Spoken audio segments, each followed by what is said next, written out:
Olá, muito boa noite para você. União Brasil desta quinta-feira está começando. E vamos aos destaques desta edição. Sobe e desce. Ceará tem o segundo diesel mais caro do Nordeste e o sexto do país. Geração de emprego. Taxa de desemprego no Brasil cai para 11,7% no último trimestre. No Twitter, presidente eleito Jair Bolsonaro parabeniza a Operação Lava Jato no mesmo dia da prisão do governador do Rio de Janeiro, Luiz Fernando Pezão. E ainda, às vésperas do Dezembro Vermelho, as ações de atendimento e de conscientização sobre a AIDS em Fortaleza. Isso e muito mais a partir de agora no União Brasil, que já está no ar.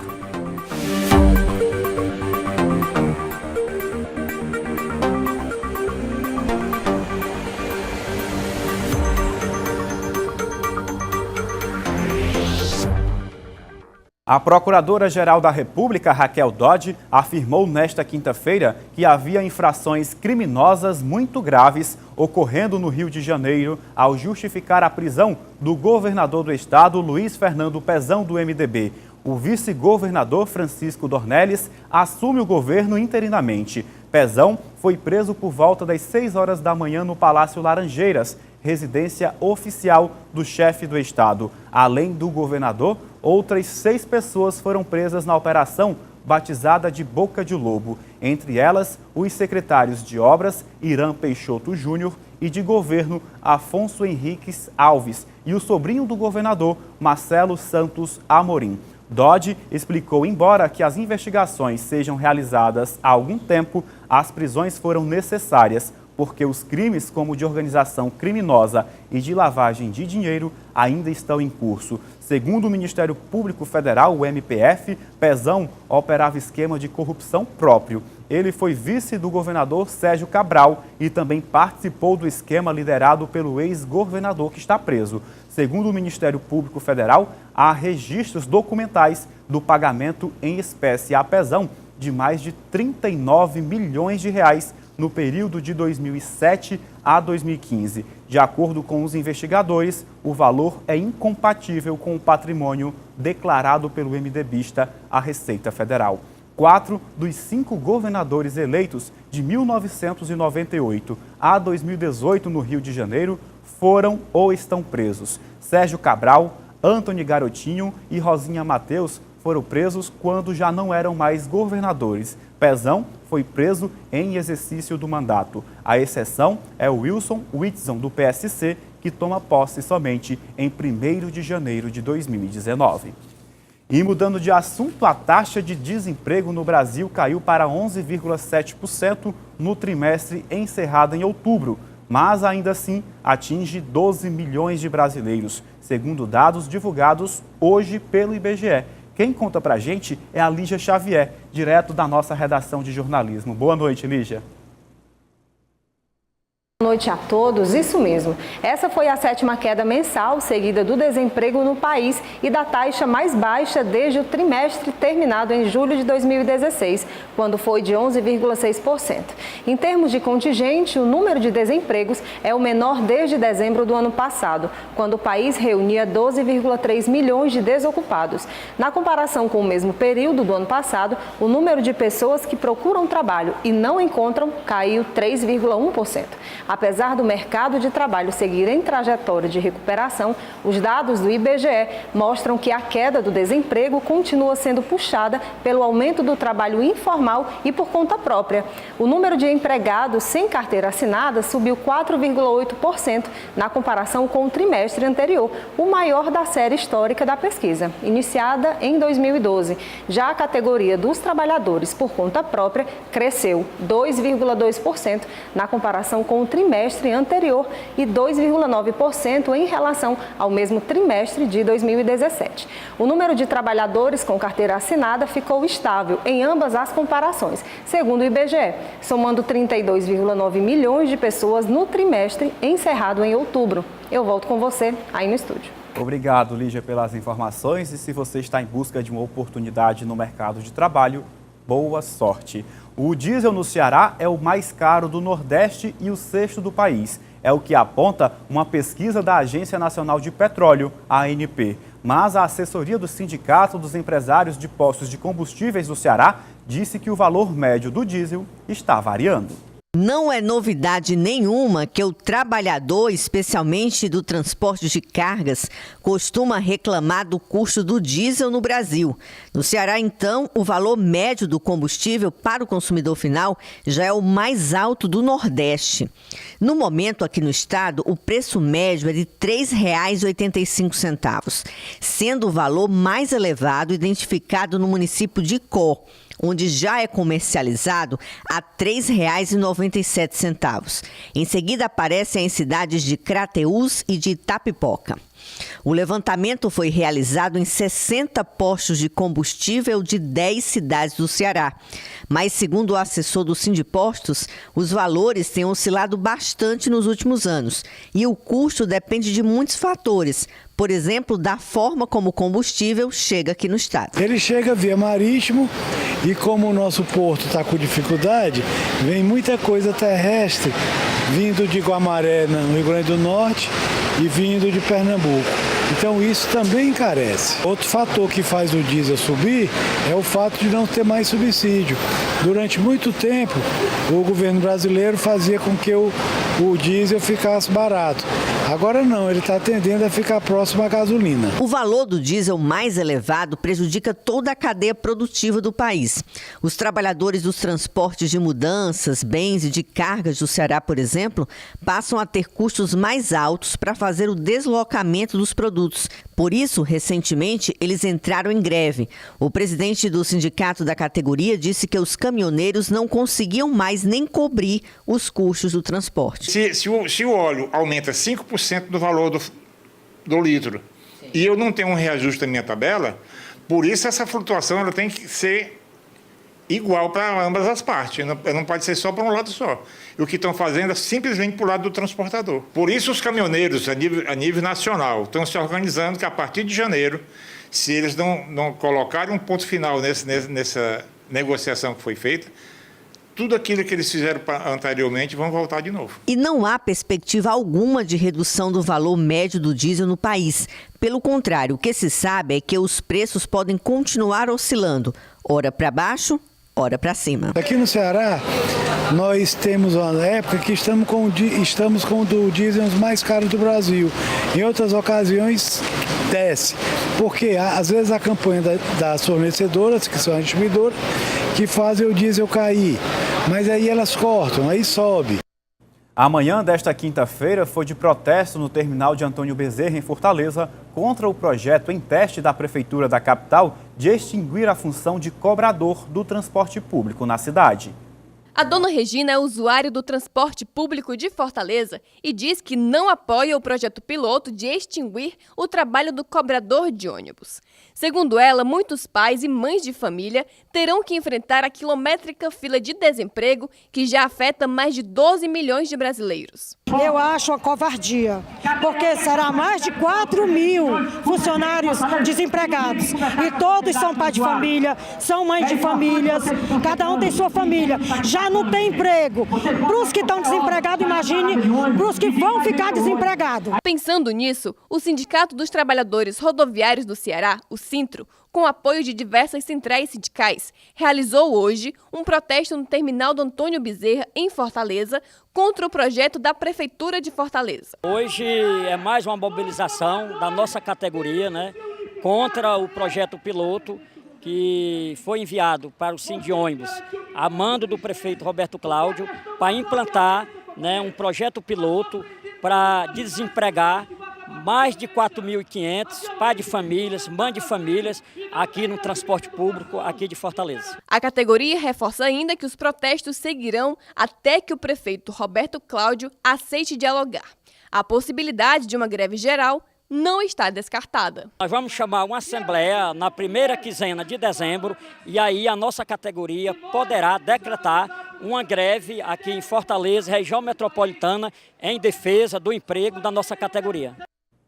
Nossa produção entrou em contato com a assessoria de imprensa da empresa de transporte urbano de Fortaleza, Etufor, mas até o fechamento desta edição não tivemos retorno. E no próximo bloco do União Brasil, a pauta é política.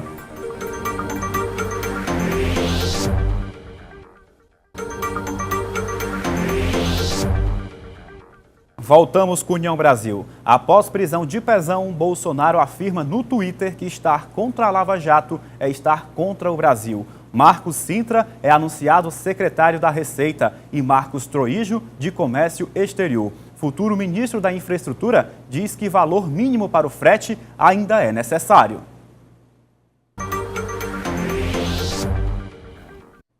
O presidente eleito Jair Bolsonaro afirmou nesta quinta-feira pelo Twitter que estar contra ou relativizar a Operação Lava Jato é estar contra o Brasil e os brasileiros. Bolsonaro publicou o comentário no Twitter no mesmo dia em que o governador do Rio de Janeiro, Luiz Fernando Pezão, foi preso na Operação Boca de Lobo, baseada na delação premiada de Carlos Miranda, operador financeiro de Sérgio Cabral. Na rede social, Bolsonaro disse, abre aspas, os que hoje se colocam contra ou relativizam a Lava Jato estão também contra o Brasil e os brasileiros. Todo apoio à operação que está tirando o país das mãos dos que estavam destruindo, concluiu o presidente eleito.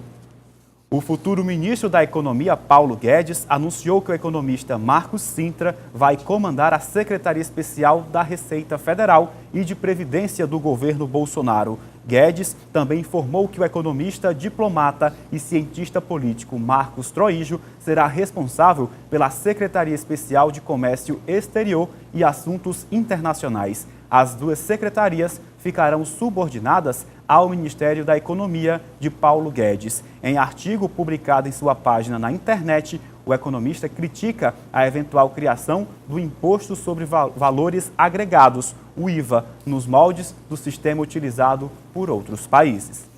Já o futuro ministro da Infraestrutura de Bolsonaro, Tarcísio Gomes de Freitas, afirmou que é favorável à manutenção da tabela de frete mínimo. A criação da tabela foi negociada durante a greve dos caminhoneiros, mas é questionada no Supremo Tribunal Federal. Freitas comentou o assunto após participar de uma cerimônia de lançamento dos editais do leilão de 12 aeroportos, 4 terminais portuários e da Ferrovia Norte-Sul. Ele disse que todos os projetos lançados nesta quinta já foram negociados com o futuro governo e que não há risco de cancelamento dos leilões. O futuro ministro da Infraestrutura integra atualmente o Programa de Parceria de Investimentos, o PPI, onde é coordenador de projetos. O PPI é responsável pelo gerenciamento dos projetos de concessão e privatização de todas as áreas do governo. Segundo Tarcísio, o PPI deve continuar dentro da estrutura da Presidência da República. E mudando de assunto, Fortaleza está recebendo hoje e amanhã a primeira edição da Feira de Estudantes do CAA. O encontro acontece no Centro de Eventos do Ceará e deve receber cerca de 10 mil estudantes em busca de oportunidades de trabalho ou de aprendizagem. A Expo CAA é a maior feira estudantil da América Latina. Ela acontece todos os anos em alguns estados do país. E pela primeira vez, a feira acontece no Nordeste. E Fortaleza foi a capital escolhida. É uma feira para o estudante. É um momento em que o estudante ele vai conhecer as propostas de cursos das escolas, dos colégios, das faculdades. Ele também tem a oportunidade de conhecer o que as empresas estão oferecendo como vagas de estágios e vagas de aprendizagem. Haverá uma série de palestras sobre o mercado de trabalho, as profissões do futuro. Segundo o Superintendente Nacional de Atendimento do CIEE, Luiz Gustavo Coppola, o objetivo da Expo CIEE é promover em um único espaço o encontro entre empresas, instituições de ensino e estudantes. Nós temos o nosso Cybercafé, é a loja do CIEE, onde os nossos funcionários estão divulgando vagas de outras empresas que não puderam estar aqui, tanto empresas públicas como empresas privadas. Encontramos esses estudantes que concluíram o ensino médio há pouco tempo. Eles vieram hoje à feira com o objetivo de conseguir vagas de emprego e também de conhecer cursos das mais diversas áreas de ensino. Eu estou aqui à procura mais de emprego, vaga de emprego e tal, mas se eu achar alguma oportunidade de faculdade boa que dê para mim e que eu goste do curso, eu faço, não tem problema não. A feira está sendo uma oportunidade muito boa aqui para a gente que é estudante, que está concluindo. está procurando aqui oportunidade de emprego, de estudo. De acordo com o Centro Integração Emprego Escola, serão ofertadas mais de 2.000 vagas, entre 1.400 oportunidades de estágio e 700 para aprendizagem no evento. O evento reúne universidades, escolas de idiomas e palestrantes durante 2 dias. Larissa é consultora em gestão de pessoa e deu uma palestra motivacional para estudantes que estão querendo entrar no mercado de trabalho através do estágio. Inicialmente explicando para eles que todos eles têm experiência, mesmo que não seja formal no mercado de trabalho, eles têm capacitações, eles têm experiências, às vezes na escola, às vezes na organização de eventos familiares, que tudo isso demonstra competências como iniciativa, proatividade, que é de interesse das empresas. E mudando de assunto, no mês de dezembro acontece a campanha de conscientização Dezembro Vermelho em prol da AIDS. Com a proximidade do Dia Mundial de Combate à AIDS, o Ministério da Saúde divulgou o boletim epidemiológico de HIV/AIDS 2018, com informações mais recentes até junho deste ano. Considerando os 1.232 casos da doença registrados no Ceará em 2017, o estado teve em média 3 casos notificados por dia no ano passado. E sobre essa questão de saúde que a gente recebe aqui no estúdio do União Brasil, o gerente da área técnica de IST AIDS e hepatites virais da Secretaria Municipal de Saúde da Prefeitura de Fortaleza, Marcos Paiva. Boa noite, Marcos. Boa noite, Miguel. Seja bem-vindo à União Brasil. Marcos, como que funciona atualmente a rede de atenção às pessoas que vivem com AIDS na capital cearense? Bom, nós temos hoje em Fortaleza 9 serviços que são ligados direta ou em parcerias com o município de Fortaleza, com a Secretaria de Saúde de Fortaleza. São 7 de administração direta da Prefeitura Municipal de Fortaleza e 2 parcerias com universidades privadas. Para além disso, nós temos ainda 2 serviços que são ligados à gestão estadual e 1 federal. Agora, quanto à campanha Dezembro Vermelho, garantida, sancionada por lei em 2016, a programação em Fortaleza é intensa. Programação bem intensa, nós vamos estar iniciando agora no dia 1º, no sábado pela manhã, a partir de 7 da manhã, nós vamos estar com uma concentração na Praia de Iracema, em frente à estátua de Iracema Guardiã, ali no aterro da Praia de Iracema, para iniciar o passeio ciclístico que vai de lá até a Praça do Bisão, mais ou menos próximo ao Jardim Japonês. E sem contar que durante todo o ano a Prefeitura disponibiliza um ônibus, o ônibus do projeto Fique Sabendo, diversos pontos da cidade são visitados. Com certeza, nós trabalhamos com 2 focos quando utilizamos a estratégia Fique Sabendo. É a prevenção, principalmente, porque você tem que garantir às pessoas que tenham acesso a insumos de prevenção e tenham informações corretas sobre como se prevenir em relação à infecção pelo HIV e AIDS. E garantimos também o acesso à testagem rápida e ao diagnóstico oportuno.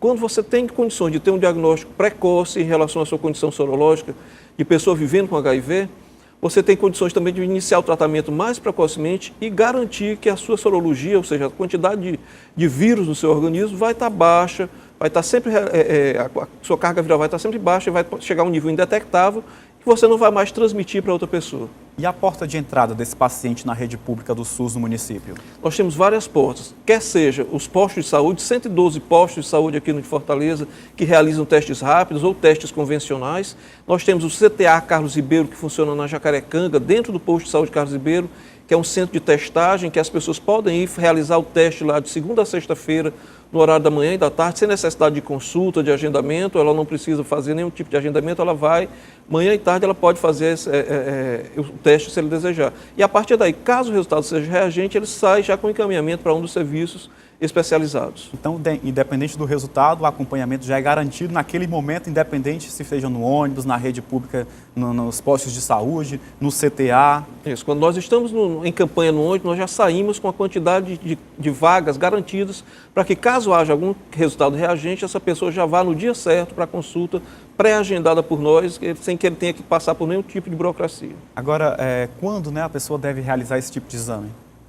Na realidade, assim, nós temos situações em que todos nós temos situações de vulnerabilidade. Nos expomos muitas vezes, principalmente do ponto de vista sexual, sem o uso do preservativo. Então, quando você achar que teve um tipo de exposição, que está se sentindo mais vulnerável, procure um serviço de saúde, realize o teste. É fundamental que você tenha o conhecimento prévio, o conhecimento precoce, o conhecimento oportuno de sua sorologia, de sua condição sorológica, saber se você tem ou não HIV. Se tiver, vamos tratar. Não tem cura ainda, é uma doença séria, é uma doença grave, ainda acomete várias pessoas com morte, mas que ela tratada, diagnosticada em tempo, né, oportunamente, e tratada da forma correta, essa pessoa vai ter uma qualidade de vida excelente, vai conseguir viver sem problema nenhum. Agora, Marcos, só para concluir, não custa nada lembrar, prevenção em primeiro lugar sempre. Prevenção sempre em primeiro lugar. Nós temos em Fortaleza todas as 112 unidades de saúde distribuindo preservativos gratuitamente à população e, para além disso, nós temos também algumas estratégias que são chamadas bancos de preservativo, em que as pessoas se cadastram lá na Secretaria de Saúde e podem receber mensalmente ou quinzenalmente uma quantidade X de preservativo para realizar suas atividades de prevenção junto aos seus grupos específicos. Não tem desculpa alguma. Não tem desculpa nenhuma. Então reforça aí o convite para o sábado. Né? Pronto, nós convidamos a população a estar presente. Quem tiver a sua bicicleta, vá conosco, né, 7 horas da manhã, na Praia de Iracema, em frente à estátua de Iracema Guardiã, para fazer esse percurso até a Praça do Bisão. Né? Nós vamos ter várias pessoas conosco, nós vamos ter a participação do Movimento Social de Luta contra a AIDS, através da Rede Nacional de Pessoas Vivendo com HIV/AIDS, da Secretaria de Saúde do Estado também, que são parceiros nessa empreitada nossa. Marcos, muito obrigado pela sua participação aqui no União Brasil. Eu que agradeço. E no próximo bloco do União Brasil tem o nosso Giro pelo Mundo.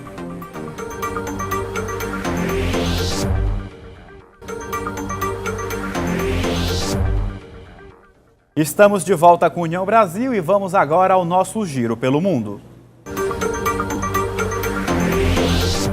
A pior seca das últimas décadas no Afeganistão está levando algumas famílias a venderem os filhos para liquidarem as dívidas ou comprarem alimentos. A seca tem agravado o problema do casamento infantil. O Unicef estima que pelo menos 161 crianças, entre elas 6 meninos, tenham sido vendidas num período de apenas 4 meses em 2 das províncias afetadas. Entre as crianças, há bebês de apenas 1 mês, já prometidos para casamentos forçados. 35% da população afegã realiza casamentos infantis. Pelo menos 11 milhões de pessoas têm dificuldade até na alimentação no país. O Alto Comissariado da ONU anunciou que começou a entregar milhares de tendas às vítimas dos conflitos e da seca. O segundo dia da visita de Xi Jinping à Espanha ficou marcado por manifestações contra e a favor do presidente chinês. Uns pediram a liberação dos presos políticos e de consciência. Outros deram as boas-vindas ao chefe de Estado. Numa altura em que se encontra numa batalha comercial com os Estados Unidos, a China tenta fortalecer os laços europeus. A Espanha já não recebia a visita de um presidente chinês há 13 anos. Xi Jinping prometeu ao primeiro-ministro espanhol Pedro Sánchez que o seu país vai importar bens no valor de 70 milhões de dólares nos próximos 5 anos e proteger a propriedade intelectual. Os dois países assinaram uma dezena de acordos entre empresas de vários setores e 8 acordos institucionais que vão facilitar a exportação para a China de uva de mesa e presunto ibérico. O presidente chinês visita Portugal na próxima semana.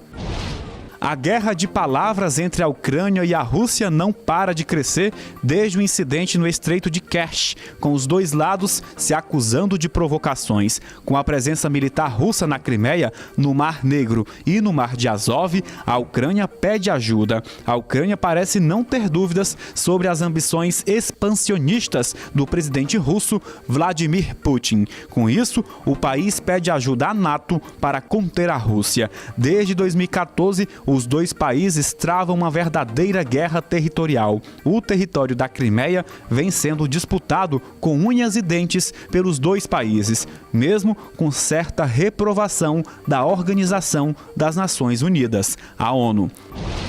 Em um encontro com a imprensa, o presidente russo Vladimir Putin insistiu na tese de que as embarcações ucranianas foram detidas legalmente em águas russas no Mar de Azov na semana passada. Putin sugeriu que a resposta de Poroshenko tinha motivações políticas devido à proximidade de eleições no país. Ele acrescentou que nem mesmo durante o conflito na Crimeia e no leste do país, a Ucrânia havia declarado a lei marcial. Com a entrada em efeito da lei, tudo sugere que a Ucrânia se prepara para a guerra. Numa entrevista exclusiva ao canal norte-americano NBC, o presidente ucraniano Petro Poroshenko chegou a afirmar que se trata de uma medida radical em resposta a uma emergência nacional. A imposição da legislação pode terminar dentro de 30 dias, muito antes das eleições presidenciais previstas para 31 de março. E vamos agora a outras notícias do Brasil e do mundo nas nossas imagens do dia. A prisão do governador Luiz Fernando Pezão provocou manifestação de apoio à operação pelas ruas do Rio nesta quinta-feira. Muitos motoristas que passaram pela porta do Palácio Guanabara, sede do Executivo Estadual, buzinavam desde as primeiras horas da manhã. Na Assembleia Legislativa, manifestantes soltaram fogos e o Movimento Unificado dos Servidores Públicos Estaduais convocou apoiadores para uma festa com direito a bolo. Os manifestantes cortaram 60 pedaços e distribuíram para quem passava pelo local para celebrar a prisão de Pezão, chamado pelos manifestantes de genocida por ter desviado dinheiro que poderia ter sido aplicado na saúde, por exemplo. 21 pessoas foram presas em uma operação da Polícia Federal e da Receita Federal do Brasil na manhã desta quinta-feira. Elas são suspeitas de tráfico internacional de drogas, lavagem de dinheiro e crimes contra o sistema financeiro nacional no Rio Grande do Sul, Santa Catarina, São Paulo, Mato Grosso do Sul e Goiás. 2 pessoas com prisão temporária ainda não foram localizadas. Em São Paulo, a PF encontrou dinheiro dentro de uma máquina de lavar roupa. São 23 mandados de prisão a serem cumpridos e 40 de busca e apreensão para sequestro e bloqueio de imóveis, fazendas, aeronaves, embarcações, veículos e contas bancárias, estimados em mais de 25 milhões de reais. O presidente da França, Emmanuel Macron, chegou na noite desta quarta-feira para a cúpula do G20 em Buenos Aires, mas quando saiu do avião, não havia autoridade argentina para recebê-lo, informa o jornal local Clarín. A vice-presidente Gabriela Michetti chegou de última hora para recebê-lo e autoridades ouvidas pelo diário apontam que houve falta de organização do Ministério das Relações Exteriores da Argentina. O presidente Maurício Macri decidiu que Gabriela seria encarregada de receber o líder francês por causa de uma recente viagem da vice para Paris. O presidente dos Estados Unidos, Donald Trump, cancelou nesta quinta-feira o encontro marcado com o russo Vladimir Putin. O motivo, segundo o norte-americano, é a continuidade da crise entre Rússia e Ucrânia na região da Crimeia. Pelo Twitter, Trump justificou o cancelamento porque os militares e os navios ucranianos ainda não foram soltos pela Rússia. Os 2 chefes de Estado tinham uma reunião marcada em Buenos Aires, na Argentina, durante a cúpula do G20. Trump havia ameaçado cancelar o compromisso em entrevista ao jornal The Washington Post na terça-feira.